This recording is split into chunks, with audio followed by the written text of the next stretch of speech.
Welcome to the Bad Roman Podcast. On this show, we talk with veterans, community leaders, Christians and non-Christians as we explore the entanglement of Christians with the state.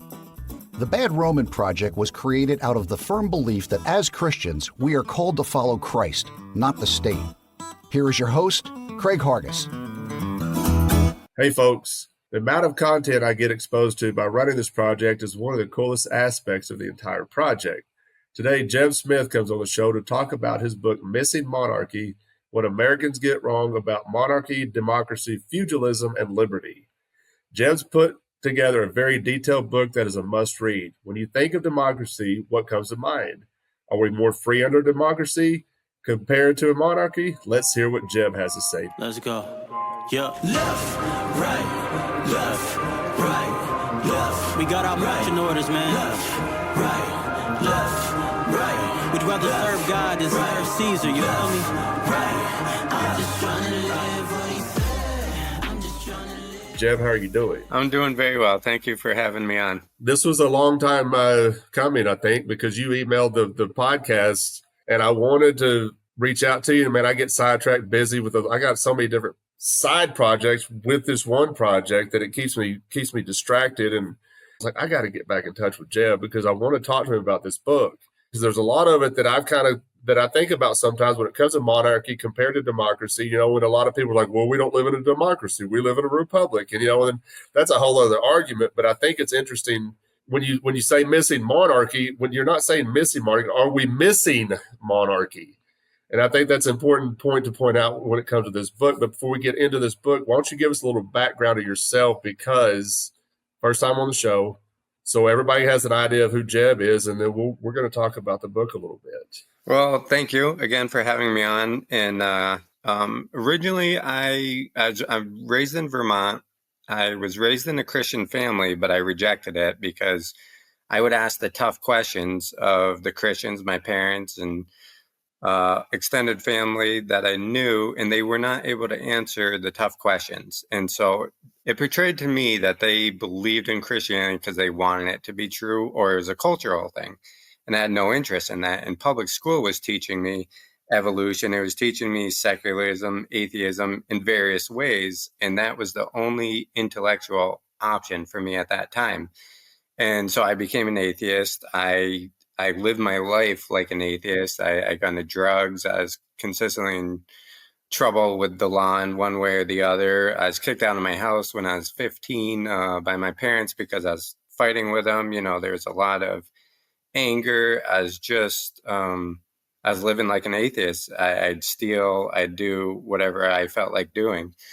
And so later in life, I converted to Christianity through creation material and Christian apologetics material.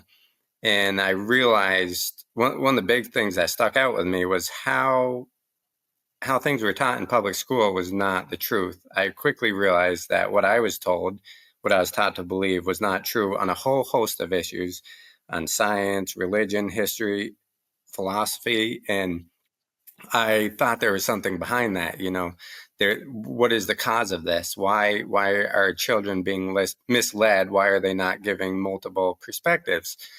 And so I became a Christian, and I was a conservative Christian, conservative American Christian. I studied American history, especially the Christian aspects, and I kind of went full into that, thinking that Republican form of government is God's design for man on earth. And I bought into that. I became a patriotic, conservative American. And as I started reading, especially antebellum America, I wrote a book. It's called Defending Dixie's Land, What Every American Should Know About the South in the Civil War. And learning that, I learned that the founders were actually very libertarian in many ways. And I rejected the modern Republican Party at that time because I see the Republican Party originated with Abraham Lincoln in 1860, and they really haven't changed that much. If you go back to 1860, you see what Republicans were like then. It's pretty much how they are now. It's the Democrat Party that's completely changed. The Democrat Party was much more libertarian, traditionalist, and they're now the Progressive Party. And when I learned about the libertarianism of the founding fathers and the decentralization, I learned what liberty was like, and I could no longer support modern Republicans or Democrats. And I became a libertarian, but I never fully fit in there. That was kind of just, they're not as bad as the other two groups. Yeah. and at the same time, I read some anarchist authors, and I liked what they had to say, but I wasn't full in on that either. And I'm a huge fan of J.R. Tolkien and Lord of the Rings, and he has anarchist and libertarian political opinions that he incorporated into his writings as well. And I love Lord of the Rings. I dug into that. And as I was researching Tolkien, I went back to the Anglo-Saxon history because he was a professor at Anglo-Saxon. And so I was learning about especially pre-conquest England. And I said, this is nothing like as taught in school either.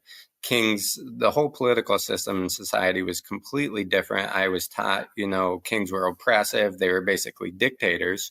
But if you go back into the early and high Middle Ages, it was actually very libertarian and very anarchist and very Christian. And so after learning about Anglo-Saxon England, I just spread out over to all of Europe. And I started realizing all these multiple lines of destructive decisions and directions that we took converged on the 14th century.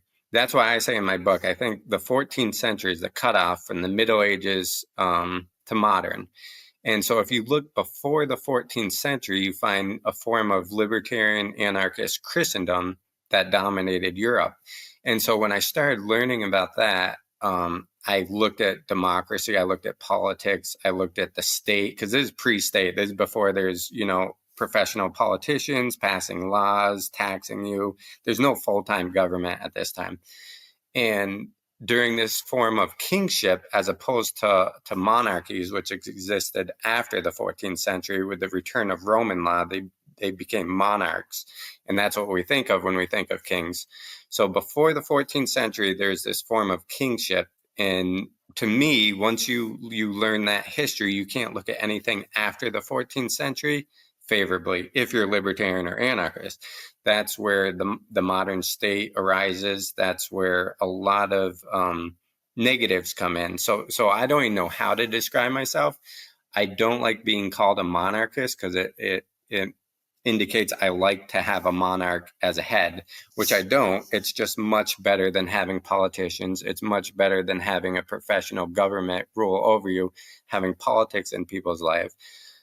So I would fall, in some form of kingship, voluntary, privatized kingship, like what existed during that time. And so I actually started out liberal when I was atheist, then I went to conservative, I went to libertarian, and now I'm kind of in this direction here. Yeah, you don't know what to call yourself. I kind of understand that because I've said that more often than not. It seems like lately is that I don't really call myself an anarchist anymore, even though I consider myself an anarchist. I may be more of a voluntarist when it comes to certain things, when it comes to like voluntary society, which it sounds like what you were describing a minute ago. Some people like labels and need labels. I don't. I don't care for them.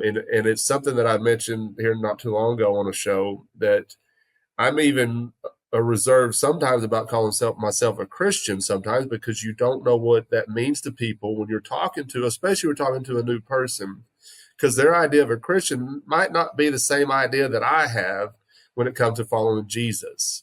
So I'm very careful about using labels anymore. And so but I will say this, the reason I don't participate in any of this stuff anymore is because of my understanding of the teachings of Christ. And to me, that makes me a Christian. Okay, so but I'm with you on that part about not really knowing what to call yourself anymore. You're just Jeb, and you're trying to figure this stuff out. So what you're saying there, like to most people, I live in Vermont, which I believe is the most liberal state, or maybe California is. But what comes to mind if you say you're a Christian to someone is that you're a Trump supporter. Yeah, that's basically what they think. You're like this,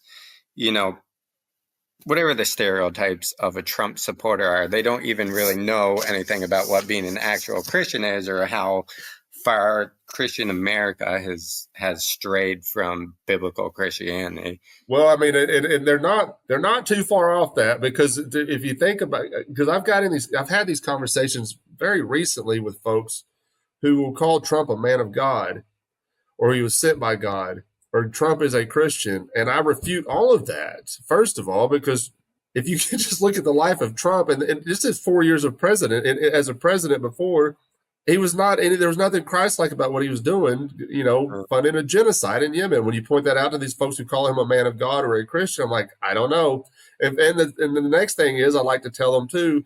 Prior to his election in 2016, he was asked if he'd ever asked for forgiveness, and he said, "I've never had a reason to ask for forgiveness." Wow.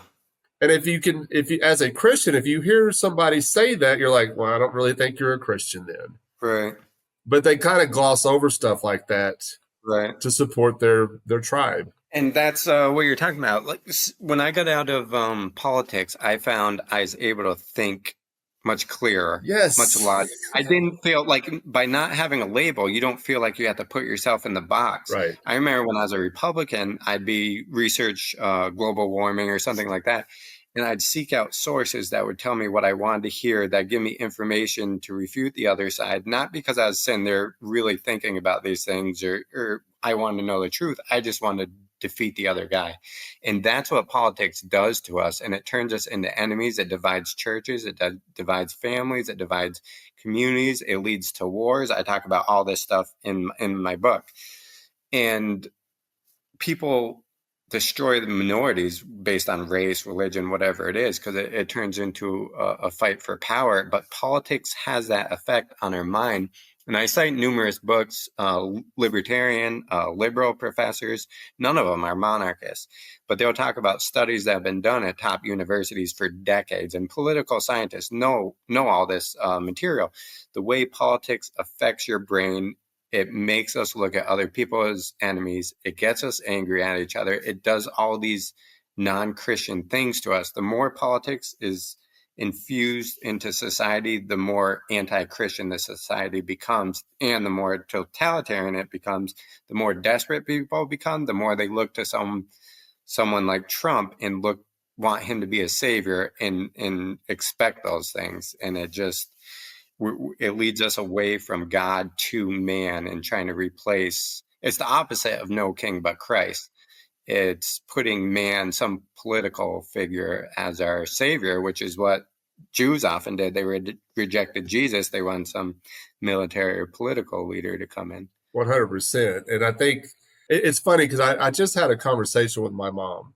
We were talking about politics and stuff, and she goes, somebody messaged her about somebody dropping out of the race and this and that. And she goes, they were surprised that she didn't know anything about it. She goes, well, I just don't pay attention to it because these people do not care about us. Right.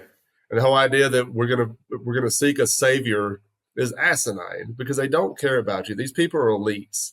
And the only thing they're trying to do is secure their life. If you could look at their track record, while they're in office, they've done nothing but steal, kill, and destroy.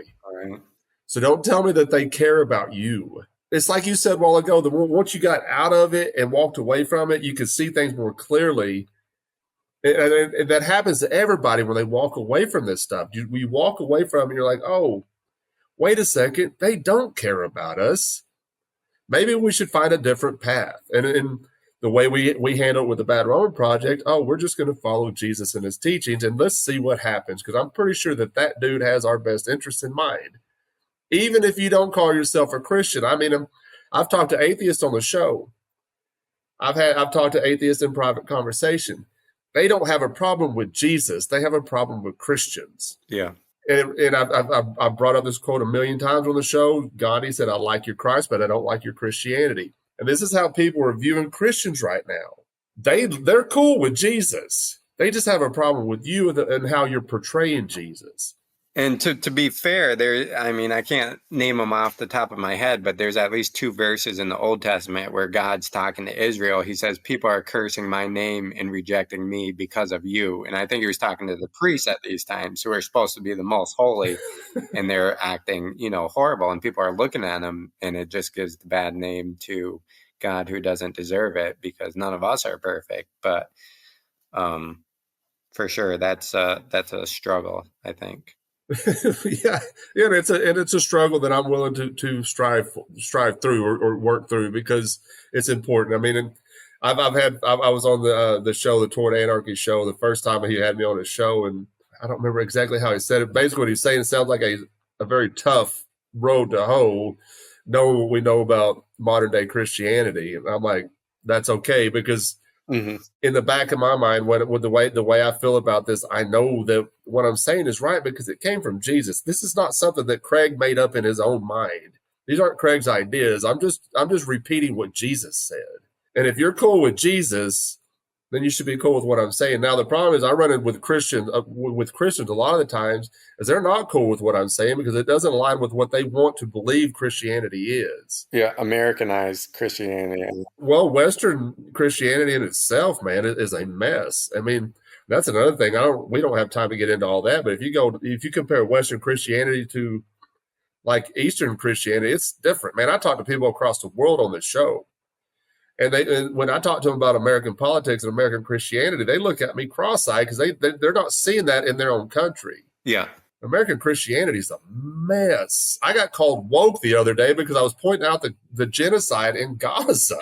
And she said, I've become too woke. I'm like, I don't know, man. I think Jesus created those people too. Right. That's some of those political blocks that we put in our mind when we had to fit within our group, and in America, a lot of it, if you're Christian, you're conservative Christian, you take it seriously, you're Republican. So what the Republicans are doing must be Christian in some form.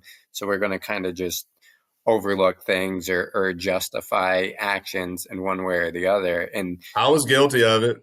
Man. Yeah. Oh, same here. And when you step away and you come back and you're like, how was I fooled? And the thing is, everyone on the right sees everyone on the left and they're complete idiots. This is obviously what's happening. And the left looks at the right and sees the same thing, but it's difficult when you're in it to look at yourself critically. You can look at others, but you can't look at yourself. And so when you're able to step out of that, you're kind of look at how total the public is fooled by politics and politicians. Everything's a talking point. It's all advertisements. You have to be an idiot or, I'm sorry, there's very intelligent people that do it, but I hope they see that these people are really just trying to gain power. They're just trying to get your vote. They'll say what they have to say. Like in my book, I say there's a lot of Alabama conservative politicians that are running as a conservative because of where they are. If they grew up in Vermont, they'd be saying very different things to get in power up here. And so it's just, it's disgusting to me after I've stepped out for a long time to watch it now. And my anxiety, one thing, I don't watch the news barely ever. That's one thing I wanted to mention to you. When I got out of politics, I stopped watching the news. My anxiety goes down. I'm not judging people. When I hear they're liberal or conservative, I'm not following exactly what that means anymore. And I don't judge them or automatically come up with negative thoughts towards them one way or the other. And I'm able to be more welcoming and open to everyone. And I'm also able to share my feelings because now they know I'm not locked in as their enemy. I talk about this in my book. I talk with, a lot of people in Vermont, and I can converse with both everyone on the left and the right. Because once they know I'm not a Republican, if they're liberal, they don't see me as the enemy anymore. And if they know I don't vote, it's like their guard kind of lets down because I'm not against them. And then we can have an honest discussion. And same thing with people on the right. When they see I'm not voting against them, they kind of relax a little, and then you can have a better discussion. So it leads to more interesting discussions. 100%. I think discourse is badly missed these days. Or badly needed. I mean, because honest discourse, and talking about the news, I don't watch the news anymore. And somebody told me one time that they watch the local news just to kind of keep up on local stuff. And I was like, I kind of get it. I said, but they can still use propaganda too, depending on where they're leaning as well. I mean, let's not be fools about this. And it's in the conversation I had with my mom earlier. Just as I'm more happy just to sit and watch old reruns of Everybody Loves Raymond than to sit and watch corporate media. I don't care what Fox News or MSNBC has to say. I'd rather watch Everybody Loves Raymond. I'm gonna find some reason to laugh today and watch some silly show than watch this garbage on the news. But you're right too, because when you say something against their team, they automatically think you're for this team. But when they see you saying something against the team they're against, they're like, wait a second, who is this person? And when they realize you're just like, hang on, I just want to be left alone to live my life as I see fit, as long as I'm not harming anybody else, leave me alone. And when they realize that, you can have some really cool conversations with these folks. And it will open up some really good conversations with them to go into politics or even religion, for that matter, because, I mean, politics can become a religion too. We know that for a fact. Definitely. And I think if you're sitting there watching reruns of Everyone Loves Raymond, you're going to have more unique opinions and thoughts than the people who watch Fox News or CNN. That's one of the things I notice is like everyone fits within the same talking points. And you actually question them or challenge them on these things, 99% of the people can't go any deeper because their information comes from headlines, short video clips, things like that. They're not thinking for themselves. There's both left and right, in my opinion. You're being told what to think. And that's why a guy who doesn't watch the news and watches Everyone Loves Raymond, your mind's going to wander. It's going to think for itself. You're going to be able to disagree or agree with the left and right at different times.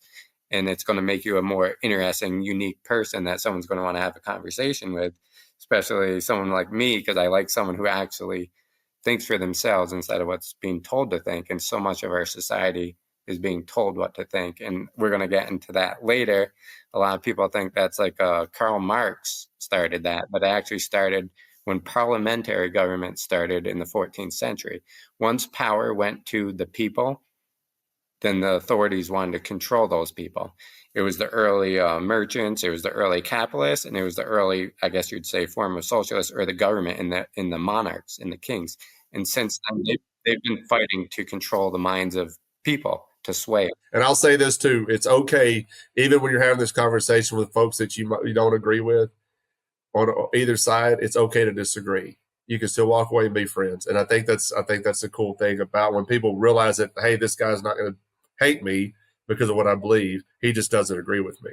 Right. And that's one of the things I say in my book. I said, I don't think there's a reader out there that's going to agree with me. I tend to want to piss everyone off, and I think I do it pretty well. So there's going to be, Christians are going to get mad at me. You're going to fit in well with the Bad Roman Project, actually. Because I say a lot of things that piss everybody off at some point. And trust me, I know, because I get the messages and the emails that sometimes I respond to and sometimes I don't. So, I try to respond to them. If it's an honest question, I'll respond to it. Mm-hmm. If it's somebody just blasting me for what I believe, I might say something or I might not. Mm-hmm. Either way, I'm not going to spend the rest of my day arguing with you. I've wasted so much time on social media arguing with people that I don't have time for it. Hey folks, do you like salsa? I love salsa. I have come up with a fire recipe, and we have been shipping this homemade salsa all across the country. If you like salsa and want a cool way to support the project and spread the message of no king but Christ, then holler at us. You can reach us at badromansalsa@gmail.com or visit the official Bad Roman Salsa Facebook page and message us there. Thank y'all so much for your continued support. Now let's get back to the show.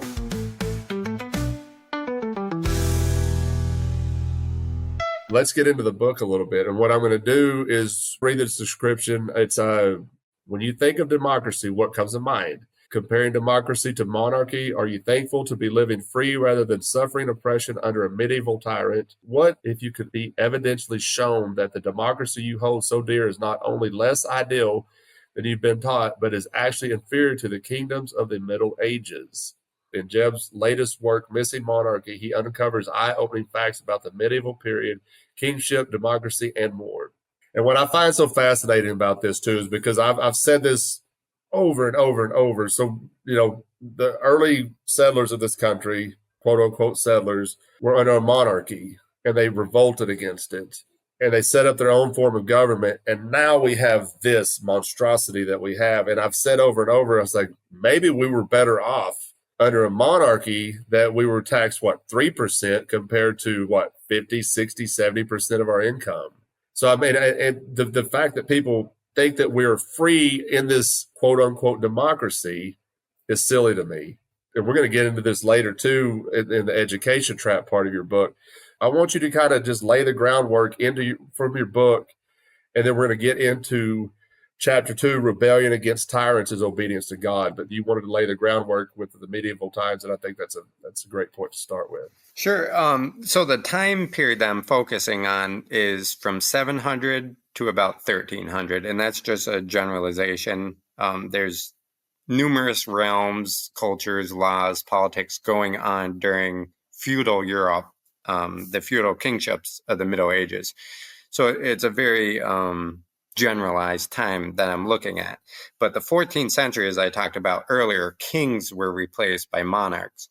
Kings started out in the Old Testament, they were basically a patriarch. King derived from kin, the English word. They were head of the tribe. They were kind of the head family member who knew the customs and laws of the people and protected the people. But he was one of the people. He was just a member of his community. A monarch is up above the rest of the community, whereas a king is simply a member. He does not legislate. He does not rule over people. He serves them. He is beneath them, and the law is what matters. So in the Middle Ages, there's no monarch. There's not a king passing laws. The laws are derived from the people organically in their customs that lasted over hundreds of years. And they would maintain those customs for hundreds of years. Their law would not change. There was no legislation. There was no government, no king that could change it because it was the people's law, and it was simply to protect and preserve what was there. So their view of law was that perfection came in the past. It came from God and it came from the Bible. And so law, like the Ten Commandments, is set in stone. You don't change it. You accept it, and you live in the role of the king is to uphold it and the people. It was also a kind of privatized Christian kingship is what I called it. There were not the geographical bounds like we have today, where you're born in America, you have Social Security, and you're under the authority of the United States government simply because you were born there. In the Middle Ages, you followed the Lord in the customs that you wanted to. People would switch their Lord and choose what customs they wanted. And it was also extremely decentralized.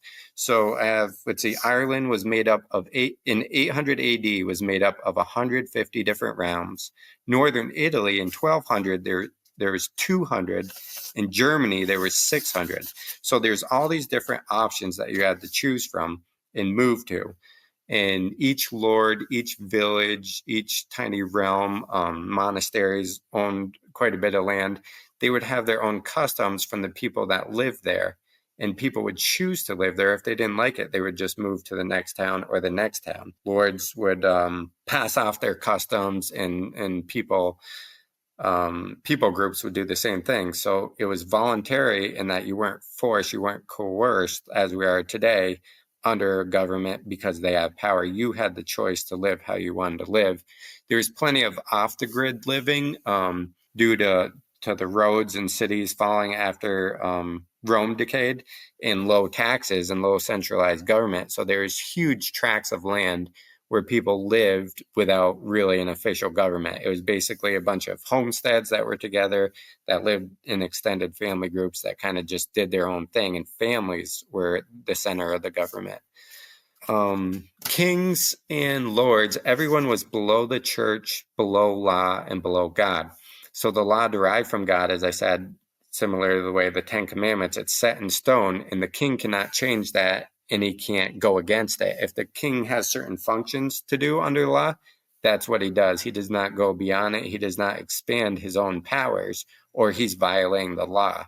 So fealty was to the law. It was not to the king.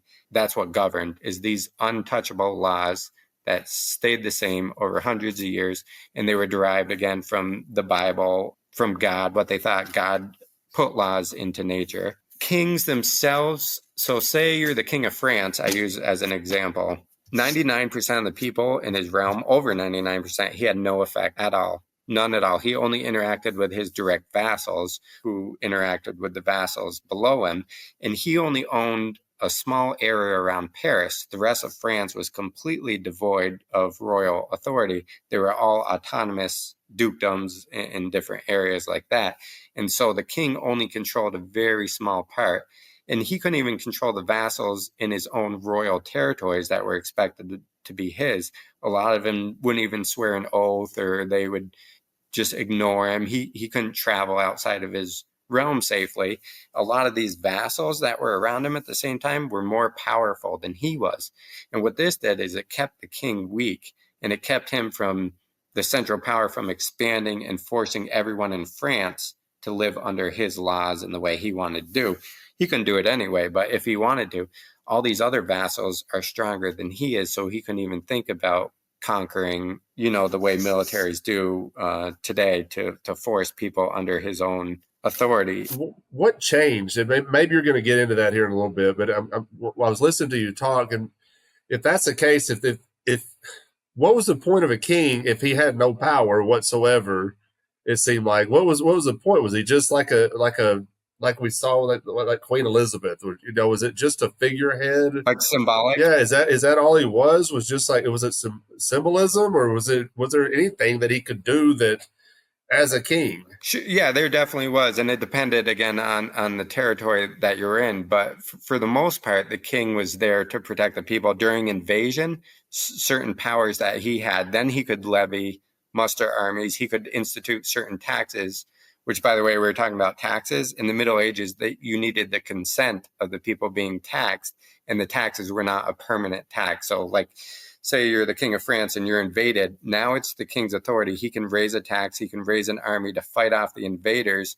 Once they're out of the territory, the tax is gone. And now everything's voluntary. How do the vassals want to react? Do we want to go into their territory to really prevent them from doing it again? If so, we will give money to the king to help him raise his army and things like that. But the king's powers were extremely limited in, they amounted to basically protecting the church, protecting widows, and military. And it's not like they had a permanent military. They were generally musters. They didn't have the taxation to upkeep. And so the king didn't do a whole lot. And as I said, he only had that small section. I've heard a lot of people say the most important thing about the king, his most important function, was not what he did, but what he prevented. What he prevented was a bunch of people fighting over to get the crown, to get the power. When you have it passed down hereditary, you don't have the sort of campaigns, and people who want power are not able to get it now. It's only on that line, the genetic line of the king passing on to his descendants, and it keeps all the people, as Thomas Aquinas said, the last person you want in power is those who seek it, which is what a politician is. They're all campaigning, they're trying to get power. Those are the last people you want in power. You want someone who's forced into the situation by birth. And there's obviously a lot of benefits. It's not like most kings are like, yeah, sure, I'll be king. But you don't want the wrong people there, and that's why you had the king. And he's supposed to uphold and protect the law. So a lot of times vassals, his own vassals in his land, would become tyrannical or something. Well, now it's his position to step in. That's where he has legal authority to go and overturn that vassal. But his overall functions were not many. Just to finish up real quick on the voluntarism, there's a bishop, I quote in my book, in the 9th century, he said, I could be sitting at a restaurant at a table with 5 guys and each of them have their own law.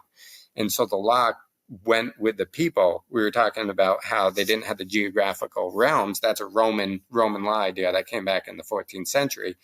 Because law was the people's, it wasn't the king. The king didn't own a territory, it was the people. And so if you have someone in a tribe that has a law, that's his choice. Everyone has their choice of government, and he moves out of town and he commits a crime. The judge has to figure out what his original law from his town is, and he's judged by his law from the town that he came from. If you're in a village and it says no immigrants or anyone is allowed to move in your village, and one person, and people want that to happen, one person in that town decides he doesn't want that, it can't happen because the law was individualistic. It wasn't groups, it wasn't majority. You couldn't overturn anyone's law, no matter where they were. Interesting. So it almost sounds a lot better off that they were better off than we are today. I would say so. As far as like a libertarian perspective for sure, and not having people control your lives, and you're consistently having to worry about who comes to power, because law is the true king in the Middle Ages. So you don't have to worry about who the next king is. A lot of people I've talked with object to monarchy because they're like, oh, what if you get a bad king? Well, it doesn't matter because he can't do anything anyway. He can only do what the law has his functions to do. He can't go outside of that. And yeah, some of them perform poorly, but they also have advisors and things like that to help them. So that those sort of incidents are pretty rare. Thinking about what you said earlier, you said it's don't call yourself a monarch because you don't want to be ruled by any human being. I'm paraphrasing obviously what you said, but even saying that, it seems like this appeals to you more than what we have today. I think if people were looking at it honestly, this is more appealing to me than what we have today. I mean, if we're going to be right about it, because it sounds to me like voluntarism, and I think we talked about this a little bit, that you got. If this society says, okay, this is how this society is going to function, then that's what it is, and everybody agrees on it. That's voluntarism. A unified whole is what Thomas Aquinas called it. Right. And with an anarchist mindset, is more individualistic, where we don't want to be any rules. Not saying there's not going to be rules, but we don't want it to be ruled by society either. This is where it gets confusing to me sometimes, because when I first got into anarchism and voluntarism, I thought they were the same. And the longer my understanding has gone, they're not the same principle. They have a lot of the same ideas. And correct me if I'm wrong, if I misunderstand this. It seems like anarchism is more just leave me alone, and I don't really care what your society is doing as long as you're not enforcing it on me. Whereas if I come into your society, if I don't agree with it, then I can leave. And then voluntary society, well, you can have your ideals, but if they don't conform to what we're saying in this society, right, then you're not allowed in this voluntary society. And I'm kind of cool with both aspects of it. Honestly, I think it's cool if an anarchist wants to live that way, and I think it's cool if voluntaries want to live that way. But that's where I get to what we were talking about earlier. I don't really want to label myself because I don't know what the hell any of this shit means sometimes, because I'm like, it gets too confusing, especially when you're talking to your average person about this stuff. There's so many different directions we can go, and I'm like, I'm not going to confuse this person. Why don't we just do what's right and treat people well? Let's start there. And my favorite thing about the Middle Ages is what's referred to as decentralization. It's what you're saying. Why force everyone? If you're anarchist, libertarian, communist, why force everyone under the same system? I love the Middle Ages because you had those unified wholes that had their set law. If you're going to live with us, this is how our law is. It's not going to change. You know what it is. You can choose to live with us or not. And the anarchists or anyone that doesn't agree, they go start their own little village. And if you really can't find anyone you agree with, you have that off the grid option where you're going to leave people alone and they're going to leave you alone. That has positives and negatives because you're missing out on a lot of the community. You're probably in a really secluded area, but you're living how you want and no one's bothering you. And I love the Middle Ages that, some of the towns were much more, I guess, almost Republican, you'd say. In one of the appendix in my book, I talk about my preferred system. If I could do what I want with America, and there would be thousands of tiny kingdoms. A state is way too large. It'd be counties or towns would be autonomous. And the communist, the Marxist, the socialist, the conservative, you could break up by religion, by politics. Libertarians disagree on a bunch of things, that you could have different libertarian realms. And everyone should be allowed to live how they want to live, because I believe in self-government. I believe God's given everyone that right to live as they want, even if they reject them. I think there should be areas that are allowed abortion because God allows terrible things to happen every day. I wouldn't live there. I don't want to support that because that's rebellion against God. So I would have a different realm, but I think everyone should be allowed to live how they want. And it didn't exist perfectly at any time, but existed to a large extent during the Middle Ages. And that's what, especially the early founding fathers talked about, is self-government. Self-government wasn't the right to vote. That doesn't provide self-government at all. We'll get into that in a little bit. It's to be able to live how you want under the laws you want. And that's only possible through decentralization. No one's going to agree with each other. So you have to allow each group. The more we centralize, the more we become democrat, where simple majority rules, the less everyone gets self-government. Even if your party wins, you've already compromised to whatever that party is, because it's not as bad as the other party. And so to me, I love that about the Middle Ages, that it allowed for hundreds and thousands of different customs and ways to live for people to choose from. Well, you said something about abortion, and this is something that's got me pushed back. Is I'm not for abortion. I'm against it, but I'm also of the mindset, and it kind of sounds like what you were saying, is I don't want the government telling people what to do either. So I don't want the government involved with abortion. I want to live in a world where it's not an option, where people are taking the time to help these folks along the way during their pregnancy or whatever happens. You know what I'm saying? So, and that's another topic for another day. If you want to go, I believe, and I talk about that in my book, that God did not want a monarch. It's no king but Christ. A king is just kind of a stand-in for God, not to be a king or a ruler. He's only there to do what God wants a king to do or a ruler to do. We were talking about abortion. I think it's the church and the family. I believe God designed it that way, that the overwhelming amount of governance should come from culture. It should come from family and the church. It should not come from government, even if it's anti-Christian or not Christian. And this is what Thomas Aquinas said. You don't outlaw everything just because it's not Christian. You try to do it through conversion, through intellect, through culture. You don't have to outlaw everything that Christianity disagrees with. It's only kind of the worst stuff that harms someone else. I was listening to something the other day, and they said that since I was on the Expedition 44 podcast, they're part of our No King But Christ network, NoKingButChristNetwork.com. There's a quick plug, but they were talking about abortion, and they said since Roe v. Wade, since they did away with that with the Supreme Court, abortions have gone up. Yeah. It's not like it ended abortion. So, so this whole idea that people were fighting with each other about this is like, okay, this all seems like political theater to me. This is when all that came about. I was like, I just don't want the government involved, period, whatsoever, on any of it. I was talking with my son when we were talking about Roe v. Wade being overturned, and he's all excited. He's like, oh, now there won't be abortions. I said, there's still going to be abortions. They'll find ways to get pills in the mail. They'll go to the next state or something like that. I said, what could prevent abortions, in my opinion, much more effective to that is there was a school choice ruling at the same time, and it was beneficial to school choice. I said, there's millions of Christians out there that would love to send their kids to Christian school and receive a biblical worldview, but they're not able to do that for financial reasons. I said, if we start instituting school choice, these kids are going to be raised with a biblical mindset, and they're unlikely to abort their children because they're going to be they're going to be raised with those Christian morals. They're going to believe that the child was there from God. If you go to public school, you'll be taught that it's like an evolved fish that's going through different ancestral phases.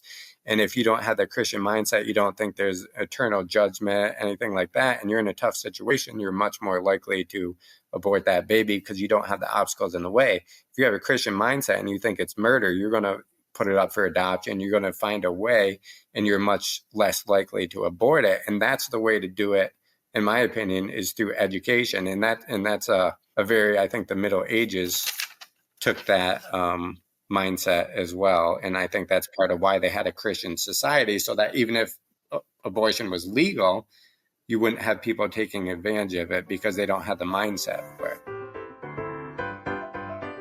Hey, folks. We have set up a very simple way to donate to the Bad Roman Project through spotfund.com. Just go to SpotFund and search No King But Christ. This has become necessary to continue to provide a quality podcast and keep production costs down as well. Just $5 or $10 a month will go a long way in helping us keep this project going and continue spreading the very basic message of No King But Christ. So if you like what we were doing and can find it within your budget, go to spotfund.com and search No King But Christ, and you can set up monthly donations or even donate one time. Any and all donations help more than you know, and as always, any donations above production costs will go directly to charities in Memphis, Tennessee. Thank y'all so much. Now back to the show. Let's go in and skip to chapter 2, Rebellion Against Tyrants is Obedience to God. I want to touch on that for about 15, 20 minutes, and then we're going to go into chapter 11, the education trap, that I'm going to let you get out of here. Now, in this portion of chapter 2, Rebellion Against Tyrants is Obedience to God, you said, people I'm close to allow obedience to run their lives, obedience to bosses, peer pressure, the government, and even self-imposed regulations. They are always doing the right thing, blindly following laws and rules given them by men, rules they think need to be followed. As a result, they have little time for enjoyment, God, and even taking care of their health. This sort of slavish submission would never have gained ground among a free medieval population, especially if it came from the rulers. During Mass, believers accepted Jesus as their king, and the earthly Lord was below the eternal one. Let's expound on that in this whole thing, because I think it's important when we talk about the laws of government, the laws of man, if they're immoral, it is obedience to God to disobey these immoral laws. And I've said this over and over and over. That does not mean we start a revolution. This does not mean we take up arms to go fight the government. That's not what I'm talking about. But a simple disobedience to government in mass by people when they are imposing immoral laws on us will make those laws obsolete, because they can't enforce it on the masses if the masses are saying no. There's a lot of power in the word no.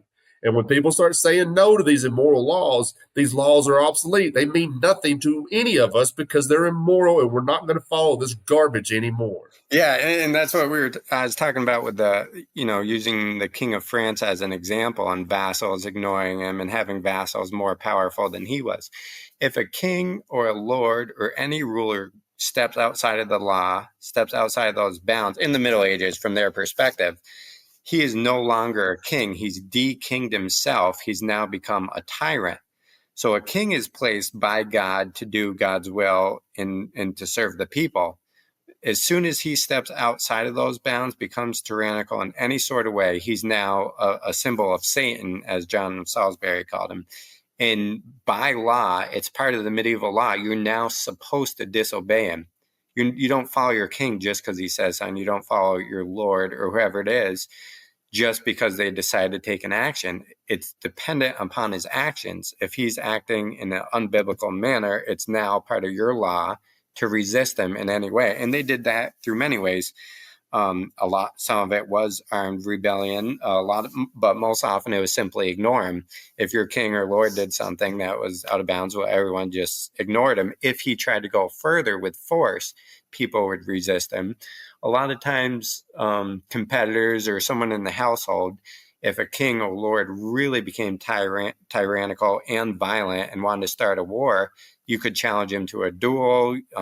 They would poison him or assassinate him. There's a lot of lords who died on hunting trips because there's a great excuse and an easy way to get rid of a lord who's gone beyond his bounds. But as far as the general Christian in the population, did they try to do that to Dick Cheney at one time? Did they really? No, Dick Cheney shot somebody on a hunting trip. Maybe they weren't trying to kill Dick Cheney. I think I remember that. That's hilarious. But yeah, John of Salisbury wrote, there's a quote that I use in my book. He said, writing in the 11th century, by the authority of the divine book, it is lawful and glorious to kill public tyrants. He also wrote, I submit to his power, talking about a lord, so long as it's exercised in subjection to God and follows his ordinances. But on the other hand, if he resists and opposes the divine commandments and wishes to make me share in its war against God, then with unrestrained voice, I answer back that God must be preferred to any man on earth. St. Bonaventure was a huge, impactful saint in the Middle Ages. He taught that if a lord acts contrary to God, no man may obey him. Moreover, since he who abuses the power commits to him has deserved to lose his power, he may be rightfully removed from it. The church would dispose of lords and their lands if they did not rule in accordance with the faith or the Bible. And the people celebrate great lords who resisted tyrants to Joshua and the Maccabees. And so a quote from my book, following that I wrote, I said, in modern times, we have entirely changed our definition of traitor and rebel based on blind obedience. Today, anyone who does not follow a federal declaration is a traitor or rebel. In the Middle Ages, any ruler who went outside of law and tradition was a rebel and traitor and was to be resisted by law. Thus, a medieval peasant would say the greatest outlaws in America were not those in the old Wild West, but among the elected officials and judges today. So the main difference to me, I guess, to explain it, is the person himself, the king or the lord, has no authority. You're not obedient to him in any way. You're only obedient to his actions when he follows God, because you're following God. No king but Christ. The king is meaningless unless he's doing what he's supposed to do by divine command. When he acts against that, he's saying, okay, I'm going to leave God out of this, and what God says I'm supposed to do, I'm going to do what I want to do. And now he's placed himself in the place of Christ or in the place of God, and now his law and his will is what he's trying to implement. And the Christian people at that time are supposed to resist that, because he's now at war with God, as John of Salisbury said. And if you cooperate with him going against biblical commands, if he's acting outside of it, you're now at war with God himself. And that's not something Christian people want to do. So they choose God rather than man. And that's part of why I don't like to be called a monarchist, because it implies a human ruler. In the Middle Ages, they had human rulers, but not the way we think of them as actually ruling. They're simply supposed to subject themselves to the Bible, to God's laws. And as soon as they don't, they're actually showing their human nature instead of their divine commands, and that you're supposed to rebel against. So it's a form of monarchy that's anti-human, anti-king, and it's very Christian in that mindset. Well, especially when it comes back to, like you said, no king but Christ. We recognize that there's government, institution, man-made institutions that we live alongside of. That does not mean we involve ourselves with them, because we already have a king in Jesus as Christians. So there's no need to get involved with that. It doesn't make any sense. Now, if some of these government institutions behaved the way you're talking about in the medieval ages, man, we'd be a lot better off. But even if that was the case today, it would not change how I feel about no king but Christ. No man's going to tell me how to live if it goes contrary to what I believe Jesus is saying, how Jesus wants me to treat my fellow man. It doesn't matter what kind of crown they have on their head, what kind of flag they got behind their back, what kind of podium they got in front of them, whatever it says on their dollar bill. I don't care, because I have no king but Christ, and I'm firm on that, and will never waver from that. Now, let's get into the education trap. The education trap is important to me, because a lot of folks that listen to this show are homeschoolers, and they recognize what public school systems are about. They understand them as being government schools. So let's talk about the education trap. And I kind of want to start with the quote you started with in chapter 11. And forgive me if I say his name wrong, Christoph Buffin de Chosso. Yeah, no, that sounds good to me. It says the individual therein, democracy, is considered a human material, able to be exchanged or manipulated at will. He is reduced solely to his utilitarian aspects of producer, consumer, and taxpayer. He is merely a tool programmed by the media and education in order to suitably fulfill his role as RAM material.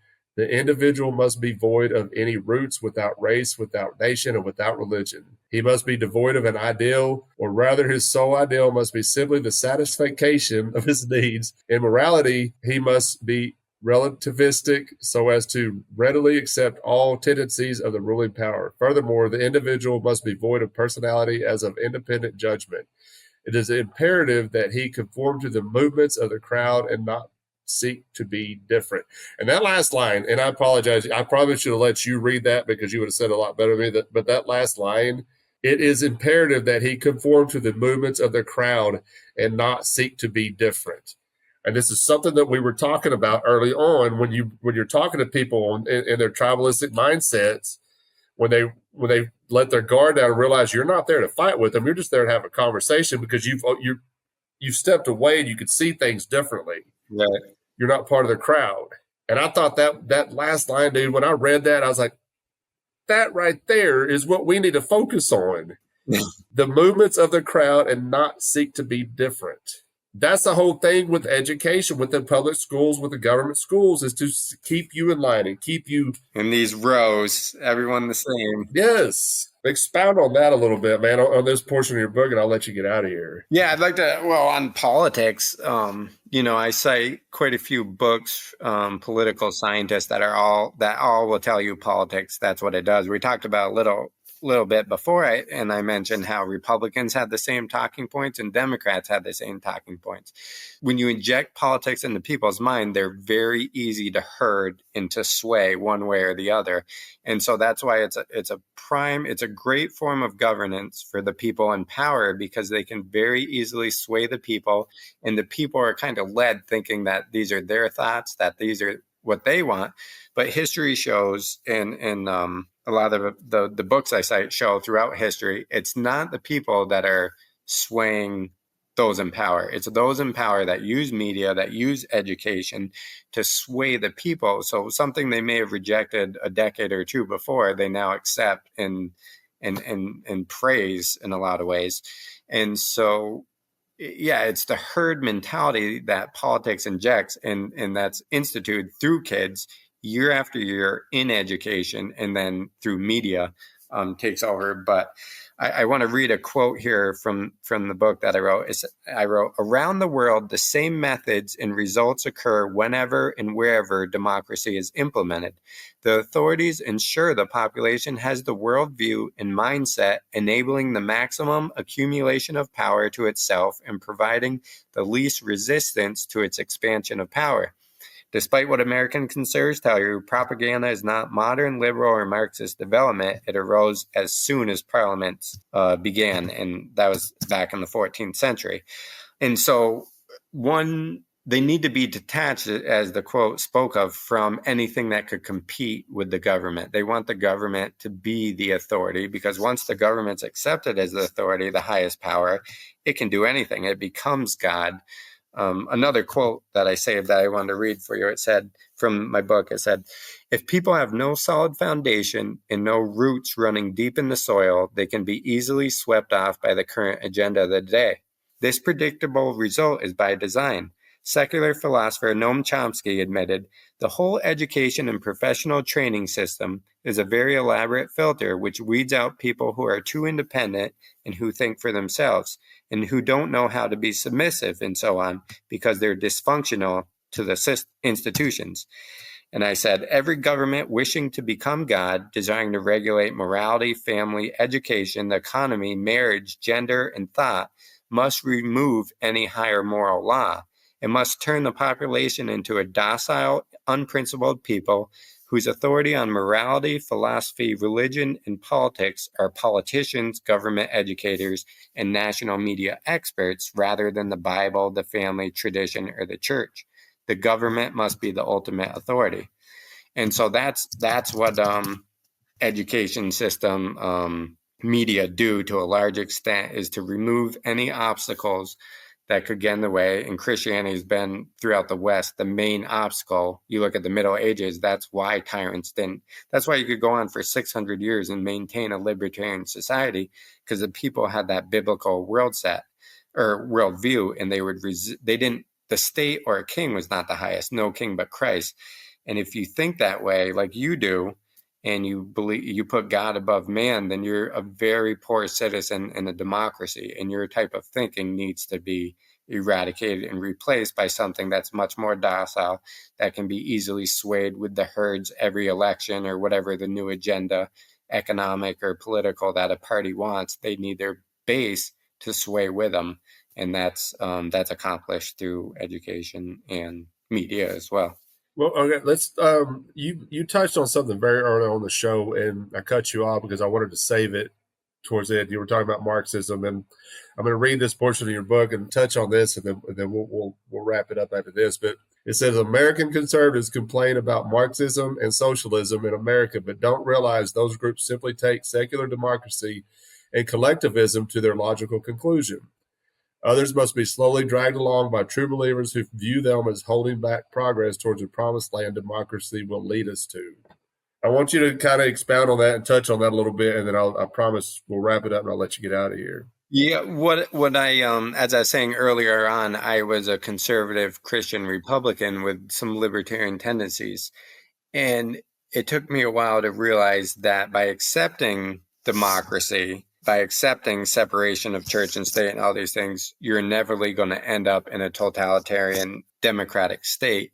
Conservatives seem to want to hold on to some aspects. They want to hold on to conservatism in a system that's at war with it. Conservatism, libertarianism cannot last in a progressive system like America that has a legislation, that has politicians, that allows the government to educate the people because they will sway them.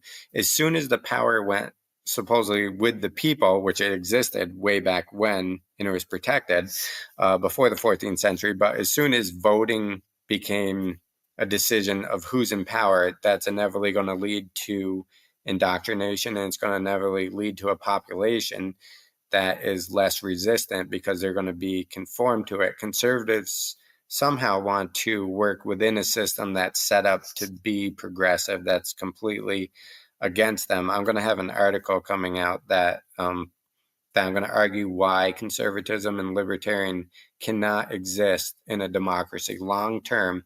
You look at any democracy, wherever it's instituted across the world, or parliamentary governments, it moves towards totalitarianism, and it usually happens quite quickly.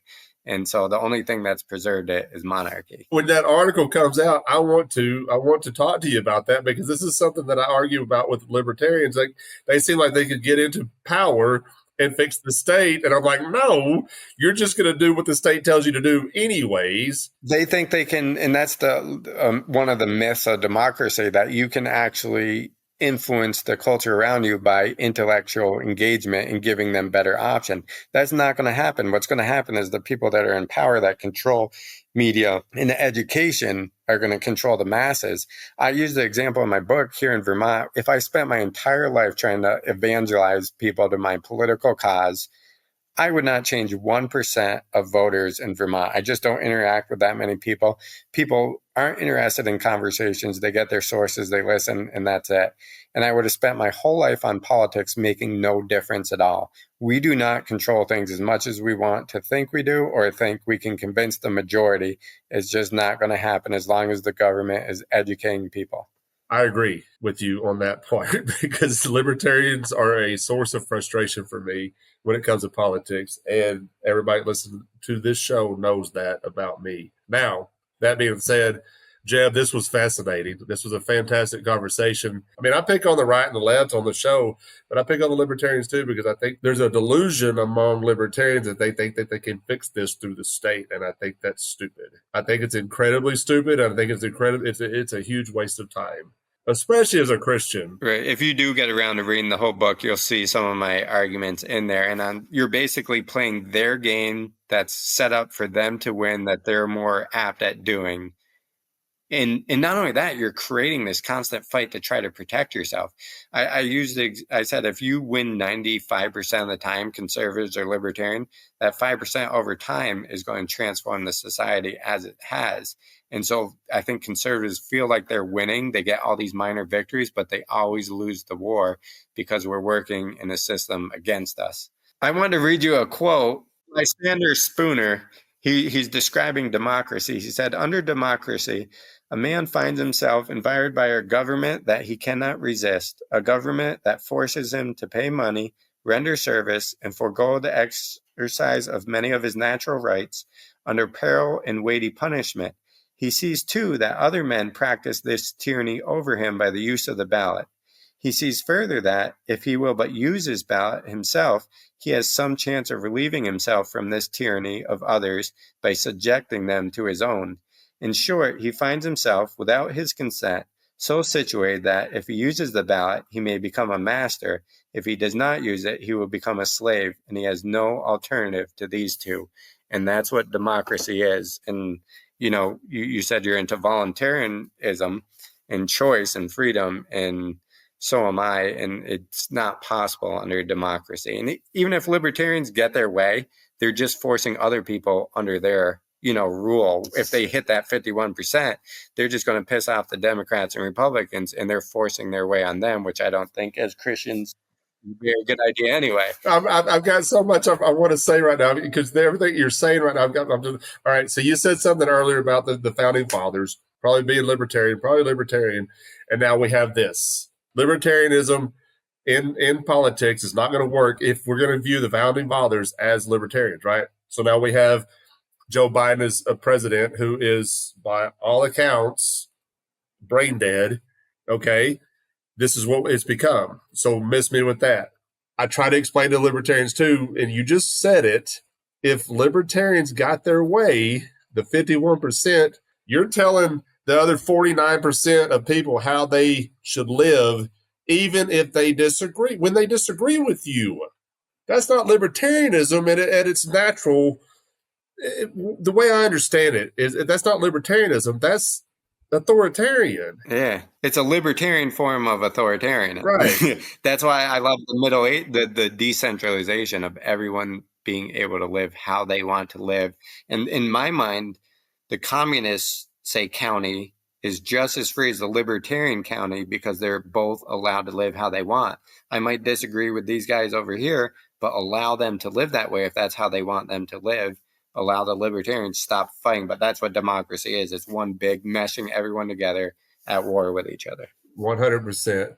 And I think that's a good way to end the show. And I apologize to the listeners because I got a little excited there towards the end of the show because everything Jeb was saying, I was over here pumping my fists. And anyway, Jeb, before I let you go, why don't you plug your stuff wherever we can find your book? If you have a website, tell us where we can find your website, and I'll let you get out of here. Yeah. One correction is the subtitle has changed. I sent you a very early version of the manuscript before it was published. So the book is Missing Monarchy, Correcting Misconceptions About the Middle Ages, Medieval Kingship, Democracy, and Liberty. And that can be found on Amazon in my page. I have a few other books. My best-selling one is Defending Dixie's Land, What Every American Should Know About the South and the Civil War. And so if you're interested in where history's been taught incorrectly for political purposes, I think both of those books will provide a lot of material for people to get that sort of content if that's what they're interested in. And you'll learn a lot about some of the libertarian nature of the original Union before we became a centralized nation, and how our original republic, Article 4, Section 4, calls us a republican form of government, and the difference between that and our one nation that we became under Lincoln and how that changed and affected how the government operates today. That's always a fun conversation. And I can be contacted Jackson 1861-1096 at gmail.com for any emails if someone wants to ask any questions or send death threats or debate or whatever they want to do. I like it all. So yeah. So when they messaged me about this, I'm like, he gave you his email address at the end of the show. Message him if you have a problem with what Jeb had to say. And if you have a problem with what I had to say, then let's go. Yeah, send him along. Man, I really appreciate this. I'll let you get out of here. Thanks for joining us this week on the Bad Roman Podcast. Be sure to subscribe to the show wherever you find your podcasts to never miss an episode. And while you're at it, if you like what you heard, we'd appreciate a rating on iTunes. Or if you'd simply tell a friend about the show, it really helps people find us. 100% of donations are given to local charities in Memphis, Tennessee. To learn more about the Bad Roman Project and to find show notes, please visit thebadroman.com.